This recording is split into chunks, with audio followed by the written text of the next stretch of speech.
Hello, my name is Andrew Hansen, and I chose to present my project on deforestation. I chose deforestation because I grew up going to the Boundary Waters, where I developed a great fondness for forests. So, what are the causes of deforestation?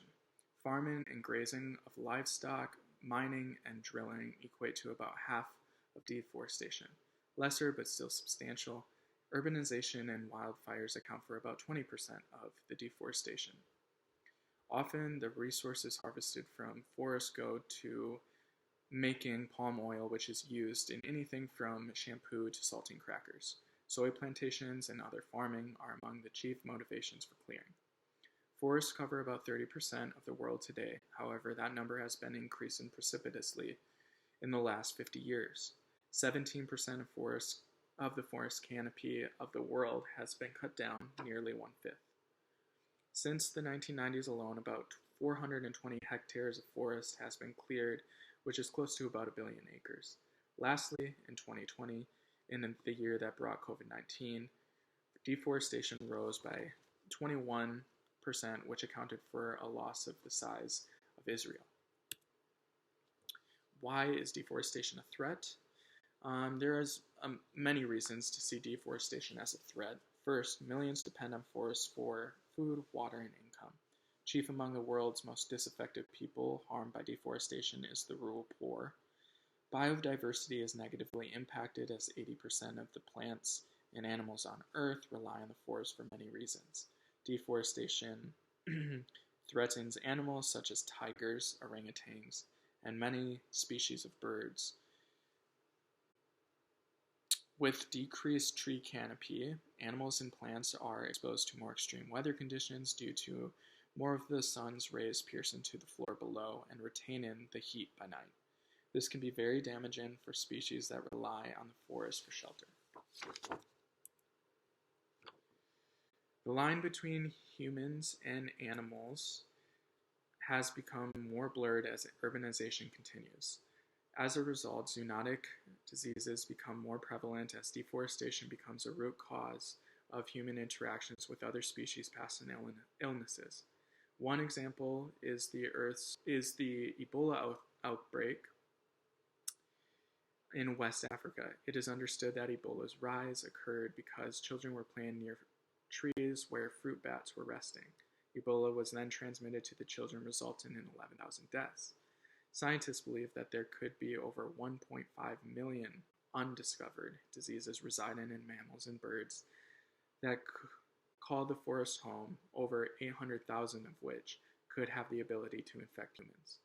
With deforestation, it's very easy to think of grave scenarios. So here are some environmental impacts of deforestation. It causes a feedback loop that escalates global warming through the release of CO2, a greenhouse gas. A 2014 report shows that a net flux of 11% in greenhouse gases in the atmosphere are attributable to deforestation. How this happens is as follows. Trees are natural captors of CO2 and help to limit how much is released into the atmosphere. However, when forests are cleared, those trees are then release CO2 into the atmosphere. One of the main reasons for clearing the trees, as explored in a prior slide, is the development of livestock and other forms of farming. Due to the presence of livestock and other farming outputs with a high carbon footprint, more CO2 and methane are released into the atmosphere. And because the trees are cleared in the areas, there are no natural mechanisms to capture the release greenhouse gases. Thus, there are greater numbers of emissions with deforestation practices. Further, some scientists believe that if just 20% of the Amazon rainforest is cleared, the forest land will then transition into savannas, furthering CO2 emissions, species deterioration, and water and food supply problems. What are some solutions? There is hope. The EU passed a regulation that bars companies from selling beef, soybeans, and other commodities grown on lands that were recently cleared. Brazil enforced such a moratorium in 2006 on soybean companies, resulting in a marked decrease of illegally cleared land. Countries have been able to enforce these moratoriums through satellite surveillance, where low-resolution photos show where land has been recently cleared. The moratoriums in Brazil and elsewhere have also led companies to receive loans if they uphold certain standards enforced by the governments. This approach has led Brazil to receive over $7 billion from countries like Norway and Germany to invest into projects to enforce these policies and reduce carbon emissions further. While much of the role in curbing deforestation resides in the hands of governments, it is important to note that individuals can make an impact as well. Adopting a